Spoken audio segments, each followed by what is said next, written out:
speaker is Betty Wu, a sexual health educator. Hello. Betty, can you turn on your speaker? Hello. 我是吴翠怡，我是会诊护士。I'm actually a nurse, and I've been a nurse since 1970. Don't start counting. And I'm very happy to be here. I'm very excited to hear that there's so much concern, interest to talk about our children's growth and development. And I'm not for or against the curriculum. I'm not here to debate with any of you, but I'm here to listen. I am here to understand what the concerns are. When I do my job as a sexual health nurse, I want to do it in a way that I meet your needs. And one of the things that there's so much concern about your individual family's value system. My job, I have one of the part of the process before I talk to children or school children about puberty. We always have parents' night before we present the puberty lesson plan. We have this program. I'm actually following the a guideline called Raising Sexually Healthy Children. A lot of these background information to prepare for the parents are from people who are very familiar with this aspect of the normal growth development of children, that they go different stages of their curiosity, of their sexual urge, of their hormonal changes. So a lot of the lesson plan is based on some we call it evidence-based. And one of the situation is part of my presentation to parents. I promised them there is a formula parents can use. We call it 4-point plan. In this 4-point plans, in case your children come and ask you, where do I come from? This is one of the questions that children, even grade 1 or even kindergarten, and I'm sure a lot of parents hear these questions. So the 4-point plan is found to be useful, and so the 4-point plan is actually developed by the Family Planning Association, which is a global organization, and also now it's called Planned Parenthood. Now remember the term A family.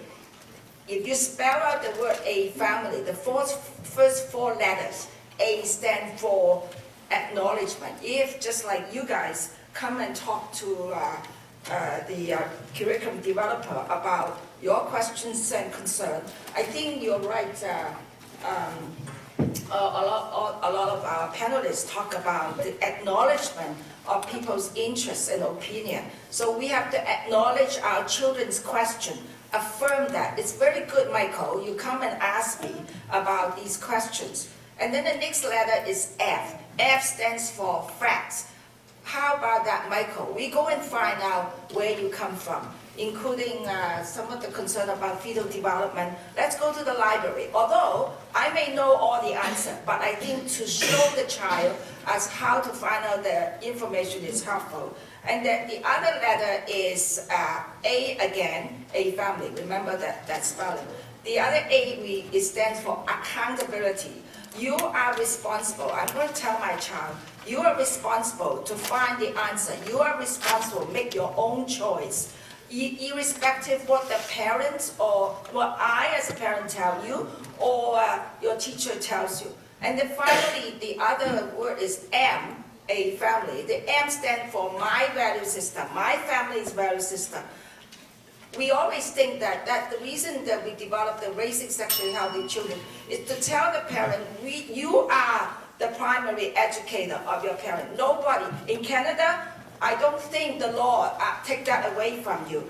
And then my value system is that I prefer you not to have sexual activity or not to get pregnant before you're married. You tell the child. And the main thing is the mandate of the province to teach the children about sexual education is to honor the Charters of Rights and Freedom and also the Human Rights Code, in which we have to acknowledge people have their sexual orientation. My family may not want to support it, but we have to honor the law, so much so the child would not have a negative opinion about their classmate or even their friends who think that they are gay or something. And about the anatomical terms, I have no hesitation to teaching the kids about penis and vagina, because there's so many English terms out there they heard, could be very negative, could be swearing. And personally, I have an experience. When my child was in grade 4, he walked home from school, back to school, there's in the alleyway, somebody say, Ian, I gave you $5, can you do a blowjob for me? So they need to know what is oral sex or anal sex, so they know what is harmful, what isn't. Thank you. Thank you, Betty. Our next speaker is Maria Yao, an educational researcher. Thank you. Good afternoon, everyone.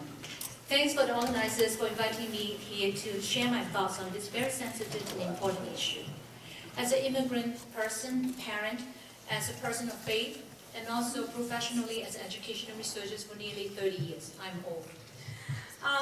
Due to limited time, I will mainly present the facts with research evidence where appropriate in order to address some of the concerns raised by parents about this newly revised curriculum. But before that, I hate to take up my time, but I want to correct the statistic quote by Sam, our ex-trustees here. I think you quoted wrong, that's my study. And we have 5% LGBTQ, and then we have, and student LGBTQ have been bullied 3 or 2 times more than other general population. Okay, let me focus on my point. I understand that one of the main concerns of parents is that the content of curriculum is not age appropriate or is killing the innocence of our young children. So as Andrew just pointed out, that in grade 1 we talk about body parts, especially private parts with proper names. I think this is very, very important in order to protect our child from sex abuse, in order to protect them against anything that we are now seeing that.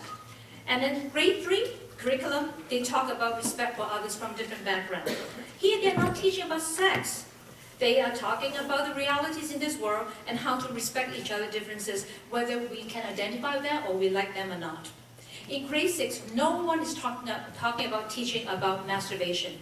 However, if students ask about it, which means they already know about it, they're curious about it, or they have done it, or they're doing it, teachers cannot just dismiss those questions. That's why the guys are providing them examples to suggest them how they can respond, because teachers just say that it's hard for them, uncomfortable for them either, but they would do it only when it arises. Talking about elementary school students raising these types of questions, I find that parents, even include myself, sometimes will be a little bit naive to underestimate the level of sexual awareness and sexual curiosity among school-age children. As many may know, puberty has started earlier and earlier. Some can be as young as 7 years old. With the onset of puberty, of course, and the body change, children's sexual curiosity happens naturally, earlier than we as parents expect. Since as parents, many of us rarely or never talk about these issues with our children, thinking that they may not know, they're too young to know, or that we ourselves may not be too familiar with all these things or uncomfortable to talk about. So these subject matters are avoided as taboo or even sometimes being demonized at home. Hence, many children feel uncomfortable, embarrassed, afraid, shameful, or even guilty to ask their parents. Who would they turn to? You know that. Obviously, their friends who often know better. But for me, the more dangerous thing is the internet at their fingertips. We should realize that many kids are already aware of all this from different sources, the different forms of sexual behavior that we parents are screaming at today. One can imagine the potential harm and dangers, all this caused by the exposure to these irresponsible sexual behaviors, immoral sexual images or videos that our children can easily, secretly get access to online. In fact, research have seen that, some of you may have seen this research, 1 in 4 of our kids have been unintentionally, not even intentional, exposed to sexual content online, with 6% being traumatized by this experience. Another study, about 1/4 of grade 7 11 students admitted seeking out pornography online. That's why one of the new revisions is on internet safety, and that's why personally I find it an urgent matter to educate our children by people who have been trained in this area with facts and accurate information to help them filter and discern what they're seeing, what they're bombarded with today on TV or on social media. The second major concern I have, which I imagine is the biggest fear, is that curriculum is teaching or promoting sexual behavior in children. Having studied the curriculum thoroughly and consulted with experts in the field, I can assure you the opposite, the very opposite is the case. The curriculum is not about teaching how to have sex.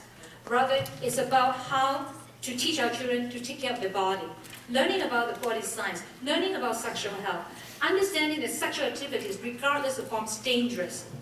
Study has shown that students that have comprehensive sexual education were more likely, or I would say less likely, to be involved in sex activities or risky behavior. As a matter of fact, I want to point out explicitly, I would point out that in the curriculum, if you study it thoroughly, sexual health is only one part of the bigger curriculum, and it's supposed not to be taught in isolation. It is integrated with many health components, such as physical, social, emotional, mental. For instance, it talks about healthy relationships. Have anybody talked about that? Talk about how to learn the refusal skills, skills to stand up for themselves, to help them to defend against sexual abuse and sexual pressure. Again, research has shown that half of the girls in high school reported that they have been receiving an unwanted sex gesture and comments. And then over a quarter of the grade 9, 11 girls reported having pressure into doing something sexual that they did not want to. Sorry, could we please hold on? Can I just make one final comment? I know that. Okay. Excuse me, sorry.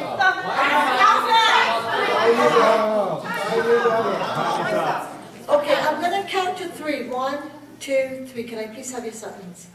Now, we've been very respectful so far, and I really appreciate you guys doing this. Let's don't end with something sour, because it is our last panelist. Let's be respectful. You're going to have your chance, because we've created a place for the audience to come up next and give 2 minutes of what they... So if you have something a comment to criticize, you can do so. But right now, let's just finish. Let's give it 15 seconds to wrap up, please. 15 seconds. Sure. Let's work together to educate our children so that they know how to protect themselves and respect others for the success, safety, and well-being of our younger generations that we all care for. Thank you. Very good.